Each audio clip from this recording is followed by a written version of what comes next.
Tradesmen built America. Not policymakers or desk jockeys, but hardworking, blue-collared men and women.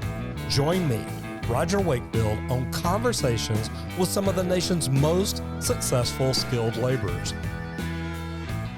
This is the Trade Talks. So you got to go to France and compete in plumbing.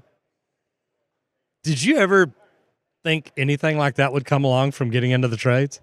I would have never thought. Honestly, when I went to, plumbing school, I'm like, get my certificate, start my job and then just keep working. I didn't know any of this other stuff existed, like this WorldSkills competition. There's competitions for plumbing in general. When I tell people that, they're like, there's a competition for plumbing? And I'm like, yeah, there's like competition I'm going to. There's like, and I was explaining the world competition. They're like, is that like the Olympics for plumbing? I'm like, yeah, basically it is. It's the best of the best, from around the world going to this, so it's pretty exciting. I would have never thought personally. So, but okay, now I got to meet you in Atlanta. Got to see you hang out and you're actually working with some great people, learning skills to go to this world competition. Tell me how the competition was. We don't do plumbing the way everybody else around the world does plumbing, do we? No, absolutely not. I mean, the material's different. The style is different. I mean, just how you're pulling measurements is different over there. I mean, when you're pulling a measurement to find, the center of the lab, your lavatory, you're pulling it off of a datum line. And datum lines, all it is just lines that section off like a wall. Because, like, you're not pulling a measurement off of a floor. You're pulling it off of the center line down or up. And everything's in millimeters and centimeters over there. Oh, that'll jack you up right there. But it's actually easier than you think it is. Everybody gets worried about that. Oh, you got to convert. I didn't have to convert nothing. All the offset formulas work the same. 1.41 is 1.41. Exactly. Yeah. No, I get that part. It's just like pi. It's a universal formula. Pi is pi no matter where you go. Exactly. And that was one of the bigger things. It's like, okay, I'm not pulling off of a wall. I'm pulling it off of this line, this imaginary line that they picked, And then like some of the fixtures over there, I don't know what you guys do down in Texas, but we do it right. Yeah. Yeah, you bury your water line like 6 inches on the ground. Well, hey, it never freezes. We ain't got to worry about that. And we bury them a foot. Nobody's dumb enough to go just 6 inches. Come on. No, I'm just messing around. But no, and then it's just like, they use like growy fixtures over there because we were so close to Germany, and Germany is one of the bigger sponsors over there. And you said what kind of fixtures? Growy. Yeah, okay. They use a lot of growy. Which growy is owned by Lixil, so American Standard, so part of the same umbrella. Yep. But the growy fixtures are different. They are. Oh yeah, they definitely are because you're using a frame for mounting your lavatory, like it's called a carrier. A carrier. There you go. No, you're good. You're good. A carrier. But I used to do commercials, so I've dealt with that. Yep. And the datum line, we used to do that. We shot a control line in the bathroom. I used a total station, which I was one of the first plumbers in the Dallas area doing that. So I understood how to make it perfect every time, and it was good stuff. Yeah. So we were using those carriers, and like I've never seen it. I didn't even know they existed. But once you like start using it, it'd be different if I used them more, and I'd be like, hey, this is easy. You just got to set the height on set the height of the carrier, if it's going to be ADA or if it's going to be regular, and then it's a carrier style too for the toilet as well, and the buttons on the wall. It's also called a carrier. Yep. Yeah. Carrier. Share carrier. But the buttons on the wall on that one, that's different to me too. I'm used to a flush handle or, you got your flush valve, used to that type of stuff. So, and then their drainage pipe, it's not like Schedule 40 PVC. It's way thinner. Really? It almost feels like it's flimsy, but it's cheaper. It works, I guess. Cheaper isn't always better. You know that, right? I know, but tell them that. Right? Okay, so take just a second and tell everybody who you are, where you're from, what you do. Yeah, so I'm Brady Kroll. I'm from Barnesville, Minnesota. It's like on the western side of Minnesota, about 30 minutes to the east of Fargo.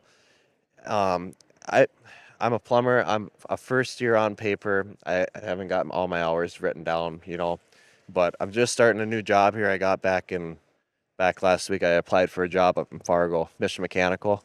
So I start here next Friday, and then basically, I'm just a small town guy, rural Minnesota. You've never been to Texas, have you? I haven't. No, I I can tell because you're bragging about being from Minnesota and going to work in Fargo. If you ever come to Texas and realize it's not ice all year, every year, you're going to be like, I'm not coming home, guys. But I enjoy it though. I go ice fishing, snowmobiling, I hunt, I fish. I mean, it's fun. It's Well, just, we do that in Texas. We just don't have to freeze our you acclimate. tail off. You acclimate to No, it. you That's do. what I tell everybody. You acclimate to it. I got friends from California, and they're like, I don't know how you do it up there, and I'm like, you just gotta acclimate it. The first month sucks, but then after that, it's easy. Okay, number one, you can't get acclimated to breathing ice cold air. I'm gonna throw that out there. It happens in Texas every now and then. But no, you're right, and you've been there your whole life. Yep. So I'm literally up in Toronto at a conference, the CMP Canadian Mechanical Plumbing Expo, and they've got me in a hotel overlooking SoFi Arena. It's really cool. And before the arena, there's a daycare over here, and it's snowing. It's about 31 degrees or something. And I look out the window, and there's these kids out playing. And they're like riding around on a three-wheeler, and some of them have snow shovels, and they're out there. And I'm thinking, man, in Texas, Child Protective Services would shut y'all down in a heartbeat for killing these children. And then later that night, there's a country concert at SoFi, and I'm walking over there trying to get inside of a steakhouse in there, and it's probably one of the first steakhouses I could not sneak into. But I'm walking down the street, and there's people like walking in shorts and a t-shirt like that, headed to a concert. There's girls in boots and a little mini skirt and a halter top. And I'm looking up at the snow thinking, I need a freaking parka. And it blew my mind, but you just get used to it. Yeah, exactly. You just get used to it. Like I can go outside in a sweatshirt, 10 above, and be just fine. I could, as long as you're moving and you're used to it, you're good. I'd need like a jock strap warmer or something. I'd be like, man, this is just, it's impossible. What made you pick plumbing? So I was looking for a career choice after high school, and I wanted to find out while I was in high school. So I was working a summer job. I was pouring concrete. I knew I could fall back on this job if I ever needed concrete? to. Yeah. Well, that's not one you want to fall back on. You can always fall back on concrete. That's hard work, brother. It is. I was a wall guy. But I was talking to my dad, and my dad was talking to me. He was asking me, what's your plan after school? And I'm like, I don't know. He's like, Brady, you could be a carpenter, you could be a plumber. He's like, you can be an electrician. You're so hands-on, because I took so many. My high school, we had so many shop classes. I took shop class, like woodworking. I did welding. I did mechanics. Oh, okay, hold on before you continue, and we'll come right back to that point. See, in the United States, we've taken shop classes out of schools because people can get hurt. Yeah, I don't know why. It makes no freaking sense whatsoever. I don't. If you're gonna get hurt, you're gonna learn from that. You're gonna be like, hey, maybe I won't do that. Yeah, maybe time. I won't cut the rest of the other 9 fingers off if I don't do that again. Exactly. But it's a great education. It is. You're exposing kids to, like, in shop class, we could bring our vehicle in. You could take the whole front end apart and put a new front end in like 2 days, 3 days. And you have your teacher there watching you, helping you. And like, you're just learning on the go. You can do stuff like that. And welding too. Like, I've never welded. And then like, we're going through how to weld, like, stick welding, MIG. We didn't do TIG. We didn't have a TIG welder, and then woodworking too. Like, you're learning how to, like, what different woods are, like how to build something accurately, not like, put a couple pieces of 2x4 up, and you're done. It's a lot more to it than people think. That's how I learned how to, like, read a tape measure, use tools and stuff like that. I use that knowledge in my personal life. If I'm working on my car, I take my car in maybe once a year to get it fixed. Yeah. Because I fix everything else that goes wrong with it, So shop class does help a lot. It makes you want to work on things, because it's different for me because I'm always hands-on. I want to know how it works. I want to know how to fix it and stuff like that, So that's why shop class for me was super fun. It's a fun group of guys. And oh, no, it is amazing.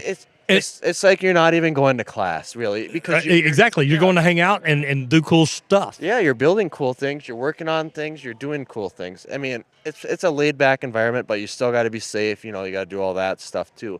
But like usually, for me, it was just good time. You're working on things. You got a couple buddies helping you rip apart a snowmobile engine, something like that.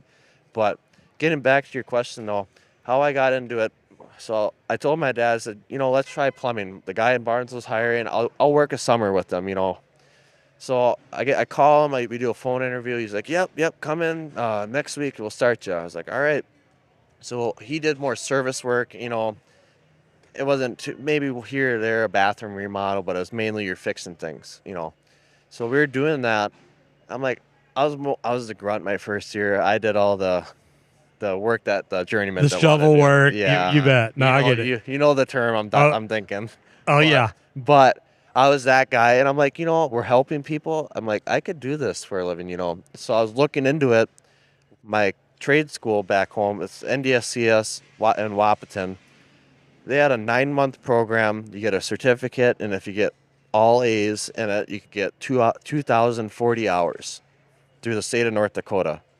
I'm like, as college hours. Yep. Or credit for your. As credit for my for your my plumbing journeyman. license. Yep, for my Love plumbing that. license. Yep.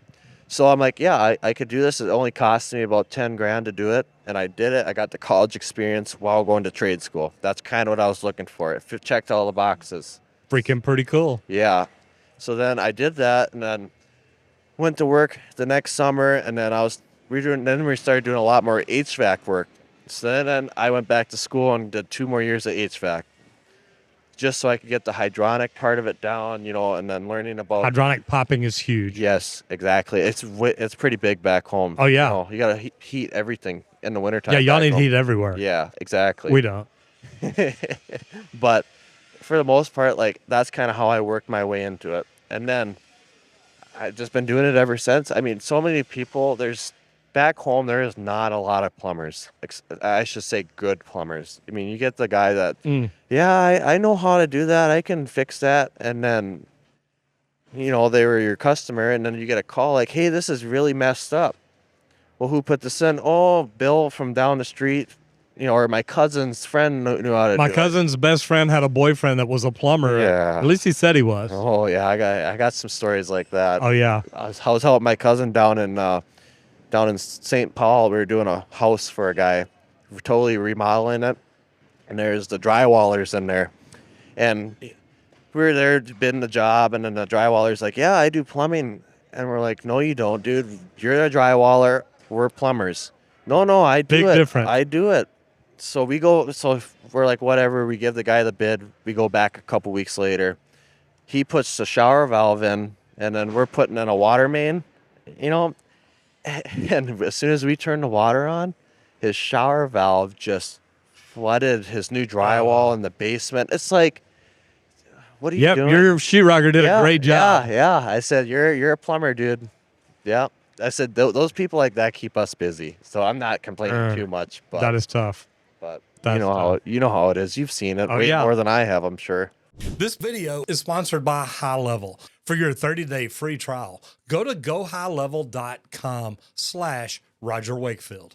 So your first year in plumbing, you've probably seen more plumbing than most plumbers in the United States. Yeah. I mean, you really have. Yep.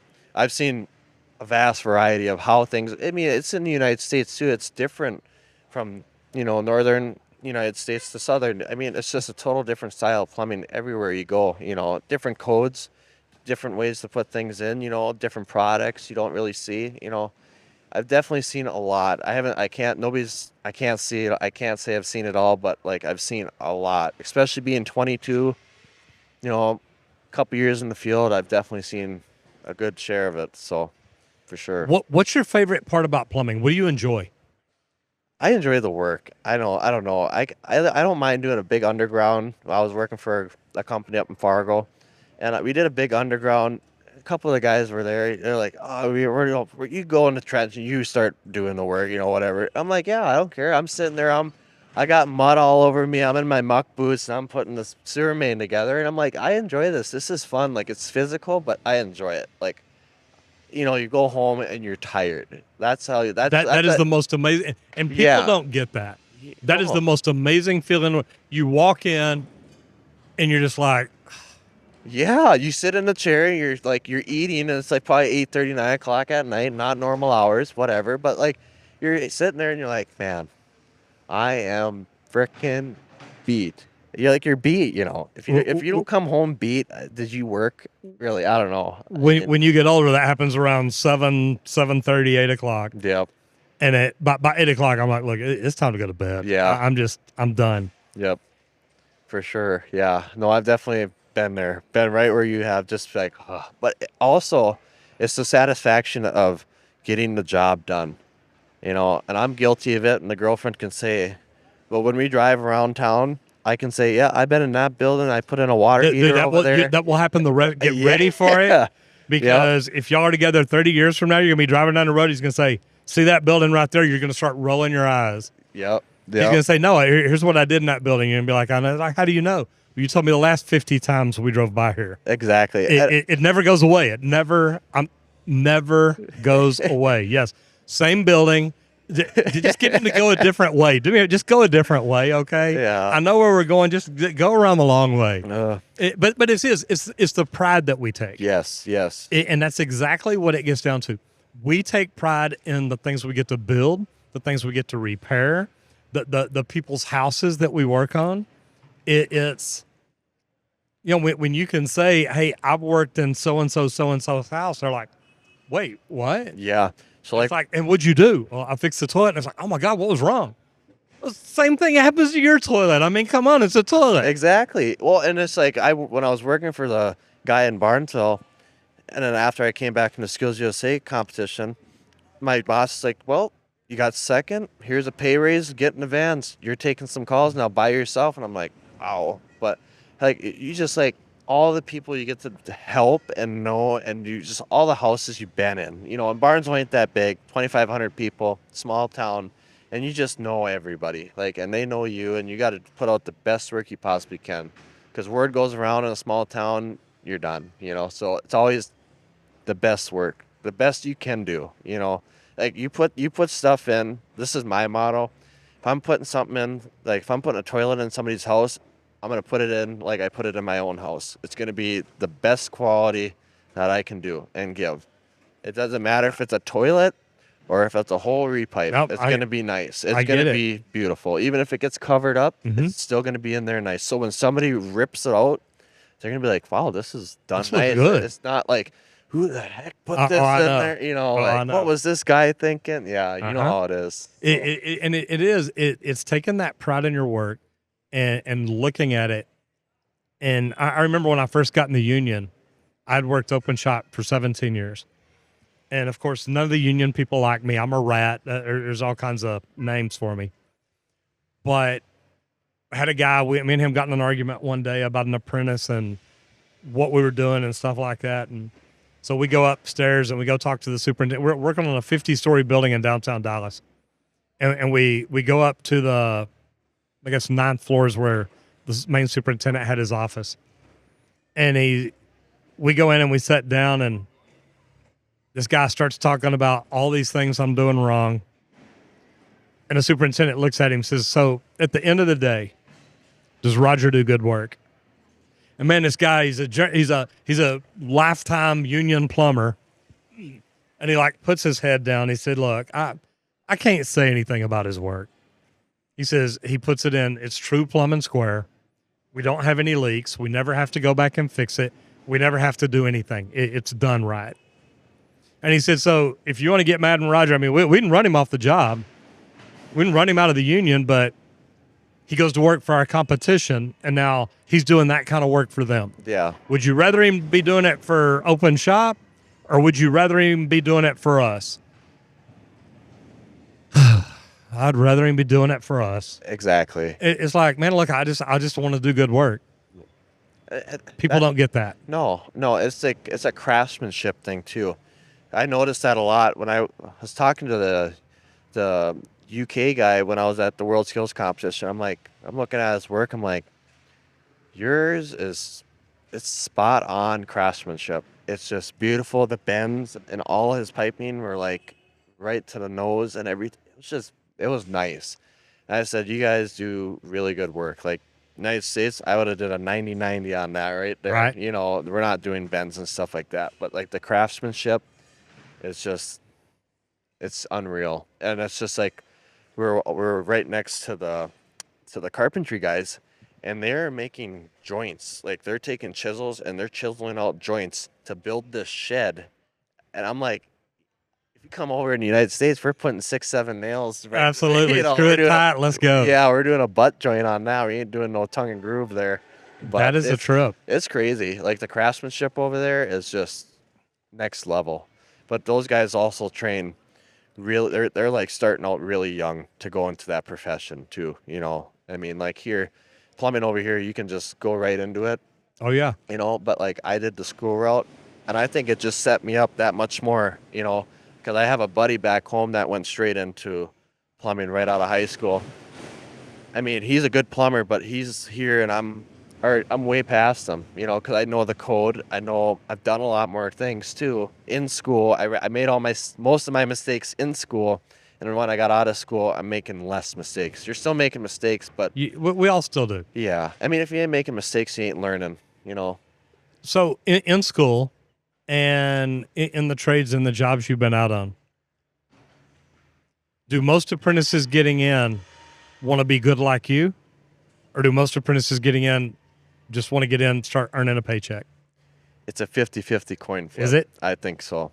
And back home, the Midwest, I don't know, we work hard up home, but like I've worked with some really good apprentices, like phenomenal apprentices. And then you work with some that are just like, nah, I don't care. You know, it's good enough for my house. Yeah, it looks good from my house. Yeah. Yes. And it's just like not every one of us is super good and not every one of us is super bad. It's just a few. You know, there's some really good apprentices, and that you could tell on a job site because they're the ones getting ready to be the next journeyman running the job, you know. And I'm on my way, I think, and I hope I'm on my way up to there, you know, just like everybody else. I want those guys to get up there too. It's like you don't want to be a 10-year apprentice. It's like go take your test. You There's bet. people sitting on their hours back home that just don't want to take the tests. It's like Why? I mean, I don't- they know they're going to get more money, yeah, right? I don't know why. I don't know if it's just because if it's a responsibility thing and they throw you right into the journeyman role and then you're running a job. It's like I've worked for some companies that just throw you right in it and there's no prep work really. I've seen service companies literally train a first-year apprentice, and after about 6 months, they're like, "Look, you're good. You can go run the work." Not even that. So And sometimes it's like, not it is even. crazy. Yeah. Yeah. What's the licensing like where you're at? Are they allowed to do that legally? Legally, I couldn't tell you, but Oh, you better know stuff like that. Look, I you got do. I do. you got to know the answers to that. well, if you're an apprentice, you can't run a job. Well, in Barnesville, I was in my own van doing my own thing, but I was under my master apprentice. So Direct supervision. yep. So I get it. So I still had him. If I had a question, I could call him and stuff like that. FaceTime is amazing. Yes, it is. And pictures and a cell phone. The You cell know, phone hey. for work purposes is really good. Texas is having a big fight right now about should that be legal or not legal. And it's funny. I had a conversation with the president of PHCC Texas here yesterday. We sat right here on the stage, and I'm fighting a lot of people in Texas because I think it should be allowed. Why wouldn't? Why? What's their argument to it? It's gonna weaken the trade because a big commercial company is gonna hire 1,000 apprentices. Say, here, y'all go plumb, and he's gonna be able to say, but wait, they can talk to me if they need me. It's like, look, you can't do that. No. So anyway, I've had some very good conversations. I was in continuing ed in Texas. We have to take continuing education Yep. every year, 6 hours at least. And the continuing ed instructor I was with 2 weeks ago, literally, she's a mechanical engineer. She teaches plumbing. She's going to school to get her doctorate in mechanical engineering. She's a master plumber in Texas. She holds every endorsement. One of the smartest plumbers in Texas. And I'm in her continuing education class. And she says, okay, guys, we're going to talk about this because it's coming up. And I don't agree, but who wants to say something? I'm like, I do. I'm like, because look, I've been that residential service plumbing company owner, and there's not enough people getting in the trades because in Texas, it takes 8 years to get your master's license.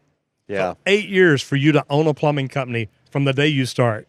That's about the same time as Minnesota and North Dakota. I mean, North Dakota, There's one stipulation. If you live in a town, I think under 3,000 or 2,500 Yeah, nobody people, cares who does their plumbing. yeah, no, then you can be a journeyman and run a company in that town. There you I go. think that's the one stipulation. But Minnesota, you have to be a master plumber to own a business. Texas used to be a little bit different. Texas used to be you could get your plumbing license, your journeyman at 3 years, 6,000 hours.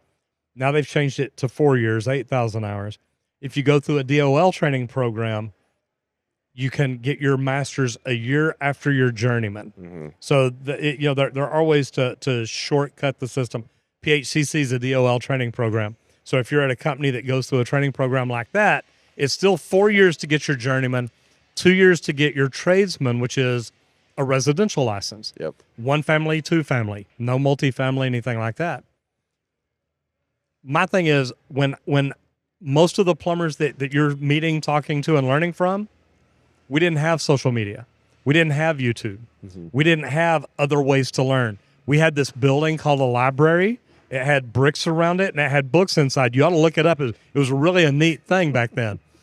But that's where we had to go to learn. Yeah. You have the equivalent of 100 libraries right there where we'd literally, if we wanted to get some, we had to go down, see if there was a book, find the right answer in the book, and learn it. Y'all can watch a 10-minute YouTube video and say, I know how to do that. Yeah. And it's crazy. Yep. And that's the conversation I'm having with the Texas State Board, with the TDLR, the Texas Department of Licensing and Regulation. The youth these days have access to knowledge that we didn't have. Yeah. Do you go home and watch YouTube or something and learn and do different things? All the time, yeah. Because like I'll go on Facebook and on my videos, and like your videos will pop up. Like I get the guy from Boston, his videos pop up on my phone. Like I get all my plumbing videos from there. And who's the best? No, I'm joking. You guys are all good. I like watching them all. I do too. I'm joking. I watch them too to see what they do. It's interesting. It's just interesting. Different all around the country. Exactly. And they're talking about things I can't talk about. Yep. Mm-hmm. That's why I watch them, because it's just to see what do they do out east, what do they do down south. You know, like it's different everywhere. It's crazy. I've got one of my former plumbers is in California. Plumber dude. Oh yeah. Shay. Yep. Shay was an apprentice when he started with me. You bet. It's cool. And he watches what I do on social media. He's like, I want to learn to do that. Yep. I love him. He's doing it. 2 of my plumbers. I've got another one, the sergeant plumber in Dallas.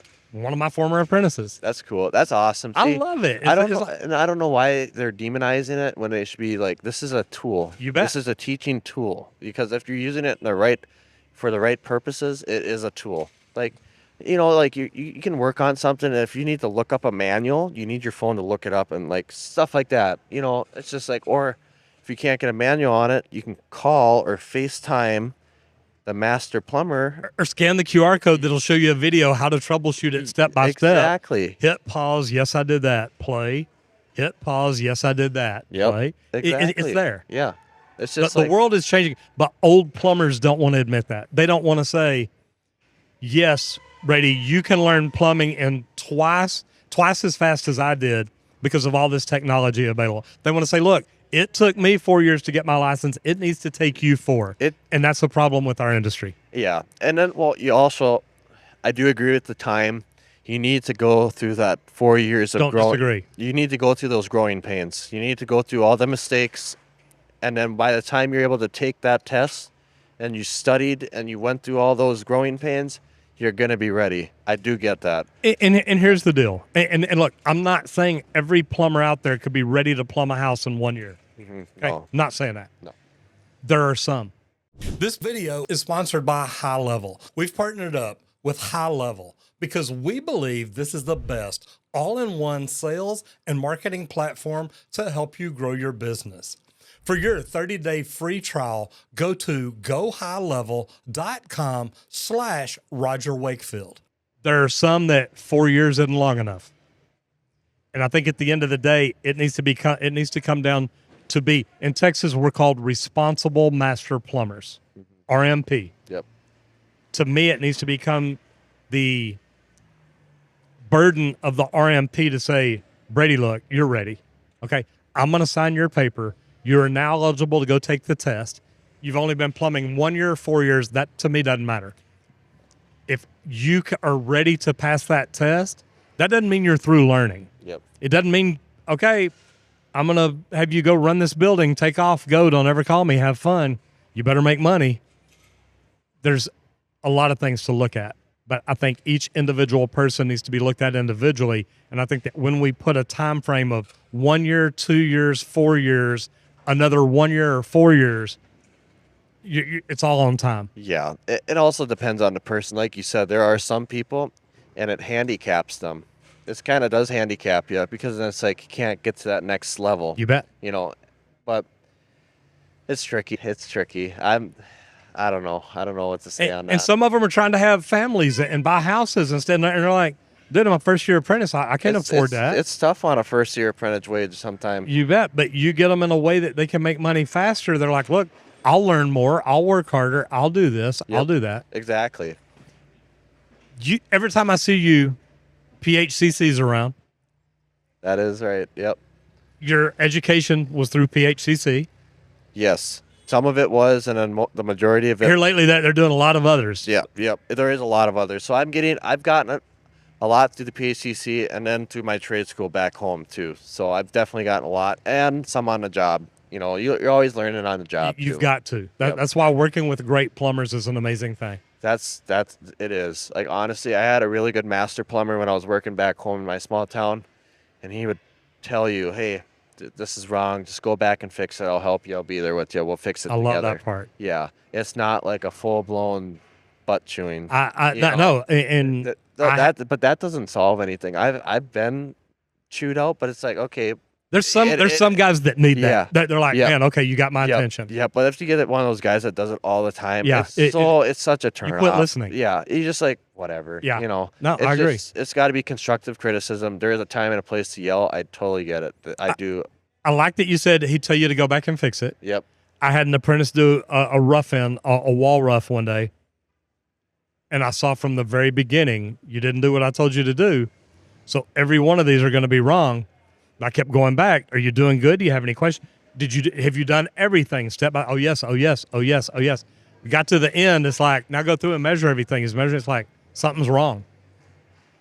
So I know. I said, you didn't do that first one. Like, remember I told you to do this. He's like, yeah. You got the deer in the headlights. Oh yeah. Yeah. All of a sudden it's like, I've given it a couple times. It's that too. moment you realize, you told me exactly what to do, but you're right, I didn't do it. He said, what do? I said, you take it apart and you redo it. Yeah. And he's literally like, this took me all day. I said, I understand that. I said, but can I show you a trick? There's a shortcut to fixing it. And then went through and took a lot of nuts apart and jacked everything up and adjusted everything. He's like, how did you know to do this? You're like, you don't think I've ever made that mistake? Yeah. It's hard from an apprentice point of view because you're looking at your journeyman or your master plumber. And you do not want to disappoint him. You don't. And you're like, oh shit, I made this silly mistake, and it's like, you know, but then I take a step back. I'm like, he's probably made it. He probably understands. Oh, most of them won't tell you that though. No, I'll admit. I admit it every day. I mean, like, I've made my fair share, but like, you make those mistakes, you never forget. I don't forget the mistakes I've made because it's just, you're just like, you know, you're just, say like you forgot to tighten a nut on like whatever, and like a leak started. All right. Now you're always checking that one nut, but you know, for an example, it's always something. I don't know what it is. It's always but one thing, you know. I had a plumber sitting in that chair earlier with 78 years experience. I asked him, said, do you know everything about plumbing? He just started laughing. Yeah. He says, oh God, no. He said, I'm still learning. Keep on learning. Exactly. So what's next for you? Next is probably just, you know, I want to work, make some money, and then try and get my journeyman. That's the first thing I want to get. Work for my journeyman's license. So, and then hopefully help the next guy going over to WorldSkills, Tyler, help him out, give him a good base. That's the goal there too. And then just keep involved, getting people back into plumbing. Cause like I didn't have all this, you know, going into it. Like I want to give people a running start, help them out. There's not enough young kids going into it. And I think when we get back to the shop class, you know, example, there's not enough people going into the shop. There's not enough people, you know, touring the trades. Yeah. Because they frowned upon it so long. Now they're paying for it. So, I mean, when there's less and less of us in the field. I think there is. Back home there is. I know there is. So So tell everybody again who you are, what you've got to do because of PHCC, Skills USA, the UA. Yeah, I mean, everybody's been involved to say, hey, look, we want to help. Tell everybody who you are and what all you've got to do. And yeah, so I'm Brady. I mean, how I got started with all this, I went to school in Lopton, North Dakota at my trade school there, and they offered the Skills USA competition, which is just a plumbing competition at the state level. So at the state level, if you win, you get to advance to nationals, which is in Atlanta. And then if you do good in Atlanta, then you can go and do the world stage one, the WorldSkills competition. And that's a big, it's a whole nother level. It's a whole nother level. It doesn't even compete with what we got. Stakes are higher. I had a conversation earlier. It's like one of our plumbers here, a good plumber, competing with an engineer on the hydrodynamics of a system, and the plumber's like, what are y'all doing? Yeah. So yeah, no, it's a lot to bite off. Yeah. And honestly, I mean, I'm so glad I got the experience. I'm so glad I got to see how they do things over there, because it just keeps your mind open. Everything is different. It's always going to keep changing. You just have to adapt. As soon as you stop adapting, you're not going to advance any further in your career, I think. If you're not going to keep willing to learn, you're never going to advance, So I love it. Always keep learning. I tell everybody that it works. Yeah. Guys, thanks for coming. This has been a special edition of the Trade Talks video and live, as you can hear and see right here at PHCC Connect 2024 in Birmingham, Alabama. This has been great. It's been so much fun. I love getting to work with PHCC and coming to the events and do all the different things that we get to do. Brady, thank you for getting to meet you in Atlanta, getting to meet you again and talk to you here. I love your attitude. If every apprentice coming in the trades right now had this attitude, then the United States would be a better place to live, because trades wouldn't be like on the verge of what are we going to do. We need a lot more people like you. So thank you. I love your attitude. Yes. Thank you so much, Roger. All right, brother. Have a great day. All right. You too. Thanks.